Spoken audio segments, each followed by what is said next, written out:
Әдилеге 13 яш. Россия Федерациясы гражданины паспорты алганчы тагы 1 елы бар. Ләкин шуңа кадәр шит ил документлы булырга тели ул. Моның өчен бармак тамгасын калдыру, күзнең челтәре катлавын төшерү кебек процедураларны узасы бар.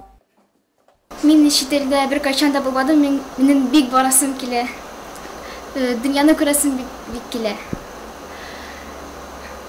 Шуңа паспортны тизрәк ясасы килә. Шит илгә чыгарга теләүчеләр өчен паспортларын урлатта ясалмый. Миграция мәсьәләләре буенча бүлекчә белгечләре документлар пакетын туплап Мәскәүгә җибәрә. Әзер паспорт шуннан кайта. Ә менә Россия гражданины булу күпкә җиңел. Россия Федерациясы паспортлары 10 көн эчендә әзерләнә. Моны бирегә килмичә күп функцияле үзәк аркылы да эшләргә мөмкин. Россия Федерациясы дәүләт хезмәтләре порталы аша башкарганда түләүләргә ташламалар каралган. Бу хезмәтләрне бүлекчәдәге 6 белгеч башкара. Здесь у нас находится картотека. Бу безнең картотека. Биредә Нурлат районының һәр гражданины турында мәгълүмат саклана. Теләгән һәркем бирелгән паспорт турында белешмә алала.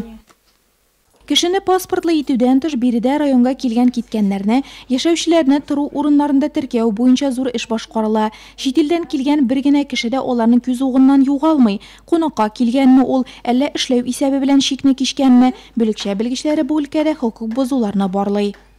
По 18 главе, это касается иностранных граждан КоАП РФ. Россия Федерациясы администрация хукук бозулар кодексының 18 маддәсе нигезендә шит ил гражданнарына карата быел 38 беркетмә төзелде. Узган ел алар 29 айда исәбе 31%-ка үсте. Россия гражданнарына килгәндә 127 беркетмә төзелде. Быел 90%-ка үсте. Узган елны алар 67 генә иде. Бу тип документ паспортны югалту яки бозу, теркәлү урынында гамәлдән чыккан, срогы узган паспорт белән яшәү һәм теркәлү узмыйча тору.